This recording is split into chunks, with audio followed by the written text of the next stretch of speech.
Example number 9। तो example number 9 को भी देख लेते हैं। सबसे पहले हम इसकी स्टेटमेंट पढ़ते हैं कि स्टेटमेंट के अकॉर्डिंग क्या गिवन है। तो इसमें ये कहा गया है कि Selvi's house has an overhead tank in the shape of a cylinder. तो सेल्वी एक पर्सन है, उसके घर पर एक टैंक रखा हुआ है जो कि एक सिलेंड्रिकल शेप में है। इसके बाद ये कहा गया this is filled by pumping water from a sump. Sump एक तरह से एक अंडरग्राउंड टैंक होता है, उससे इस टैंक को भरा गया। फिर which is in the shape of cuboid. तो जो ऊपर टैंक रखा गया है घर के वो है सिलेंड्रिकल शेप में, और जो नीचे जिसमें से वाटर भरा जा रहा है वो है एक क्यूबॉइडल शेप में। Next, the sump has dimension 1.57 metre multiplied by 1.44 metre multiplied by 95 centimetre. तो जो सम्प है नीचे एक तरह से अंडरग्राउंड टैंक है, उसकी ये कुछ डायमेंशंस गिवन है। इसके बाद the overhead tank has its radius 60 centimetre and height 95 centimetres. Find the height of the water left in the sump after overhead tank has been completely filled with water from the sump which had been full। तो simply हमें ये check करना है कि अगर जो हमें overhead tank दिया हुआ है, क्योंकि हमें पता है सम्प में भी एक तरह से उस क्यूबॉइडल शेप में भी कुछ वाटर आएगा, उसकी भी कुछ वॉल्यूम होगी। इसके बाद जब उससे पानी ऊपर पहुंचाया जाएगा सिलेंड्रिकल टैंक में तो उसकी भी कुछ वॉल्यूम होगी, वो एक तरह से भर जाएगा। भरने के बाद हमें ये चेक करना है कि अब कितना पानी उस अंडरग्राउंड टैंक में बच गया है, उसे कैलकुलेट करना है।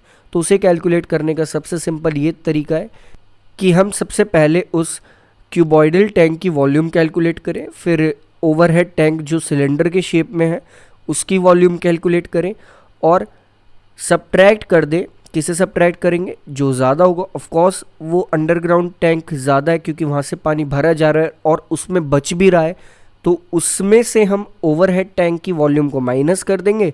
हमें पता चल जाएगा कि कितना वाटर अब उस अंडरग्राउंड टैंक के अंदर और वी कैन से सम्प के अंदर बच जाएगा। तो इनडायरेक्टली हमें यहाँ पर क्वेश्चन की लैंग्वेज समझ में आ चुकी है। अब हमें सिर्फ कैलकुलेशंस करनी है। कैलकुलेशंस में हमें क्या करना है? फर्स्ट थिंग तो हमें क्यूबॉइडल टैंक की वॉल्यूम फाइंड करनी है और फिर सिलेंड्रिकल टैंक की वॉल्यूम फाइंड करनी है। अगर हम क्यूबॉइडल टैंक की वॉल्यूम फाइंड करें तो वो सिंपली होगा length into breadth into height. लेकिन मोस्ट इम्पॉर्टेंट चीज़ जो हमें यहाँ पर ये ध्यान रखनी है वो ये है कि हमें जो भी हमें वैल्यूज़ दी गई हैं वो सिर्फ एक यूनिट्स में होनी चाहिए, चाहे आप उसे मीटर में कन्वर्ट कर लें या सेंटीमीटर में कन्वर्ट कर लें। तो हम यहाँ पर इस वैल्यू को सेंटीमीटर की जगह अब मीटर में कन्वर्ट कर लेते हैं। तो हम देख सकते हैं जो एक तरह से सिलेंडर की हाइट गिवन है वो 0.95 मीटर हो जाएगी। तो जब हम मल्टीप्लाई करेंगे length into breadth into height तो हम सम्प की वॉल्यूम कैलकुलेट कर रहे होंगे, तो वो आएगी हमारे पास 1.57 multiplied by 1.44 multiplied by 0.95 metre cube.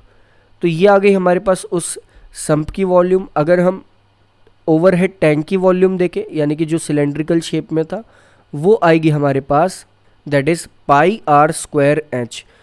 पाई यहाँ पर होगा 3.14 मल्टीप्लाइड बाय रेडियस। रेडियस हम कन्वर्ट कर लेंगे मीटर में क्योंकि पहले की क्वांटिटीज़ हमने मीटर में कन्वर्ट कर लिया, तो ये हो जाएगा 0.6 अगेन मल्टीप्लाइड बाय 0.6 यानी कि 0.6 का स्क्वायर। नेक्स्ट हम मल्टीप्लाई करेंगे हाइट, और हाइट है यहाँ पर उस सिलेंड्रिकल टैंक की 0.95 मीटर। हमने मीटर में लिया तो जो हमने सेंटीमीटर लिख लिया था इसे हम मीटर ही लिख लेते हैं एक तरह से। तो 0.6 भी मीटर है और 0.95 भी मीटर ही है। तो हमारे पास ये आ गई उस सिलेंड्रिकल टैंक की वॉल्यूम। अब हम क्या करेंगे? अब हम क्यूबॉइडल टैंक में से सिलेंड्रिकल टैंक की वॉल्यूम सब्ट्रैक्ट कर देंगे।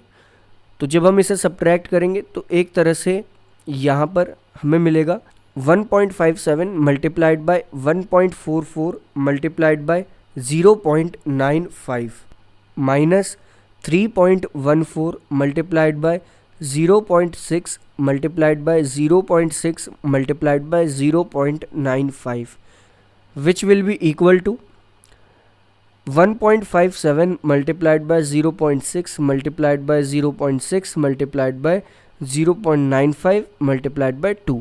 यहाँ पर हम चाहे तो कम्प्लीटली इसे कैलकुलेट कर सकते हैं, आप इसे कैलकुलेट कर सकते हैं, ट्राई कर सकते हैं कि क्या कैलकुलेशन की वैल्यूज़ आएगी।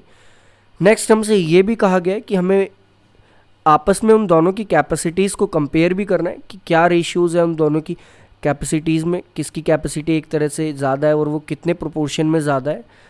तो ऊपर तो हम लिख लेते हैं कैपेसिटी ऑफ द टैंक और नीचे लिख लेते हैं capacity of the sump. So we will get 3.14 multiplied by 0.6 multiplied by 0.6 multiplied by 0.95 जो उस टैंक की वॉल्यूम थी, divided by 1.57 multiplied by 1.44 multiplied by 0.95। यहाँ पर हम क्लियरली देख सकते हैं 0.95 से 0.95 कट हो जाएगा, 3.14 और 1.57 आपस में डिवाइड हो जाएंगे तो आएगा 2 ऊपर, और जब हम आपस में इन्हें डिवीजन को कंप्लीट करेंगे तो हमारे पास जो रेशियो आएगा वो रेशियो आएगा 1:2 का। तो हम कह सकते हैं capacity of tank with respect to capacity of sump आ जाएगा 1:2, यानी कि अगर सम्प की कैपेसिटी 2 है तो टैंक की कैपेसिटी 1 होगी। ये इनके रेशियो को रिप्रेजेंट कर रही है। यहाँ पे हमने दोनों के वॉल्यूम्स को एक तरह से कंपेयर कर लिया है।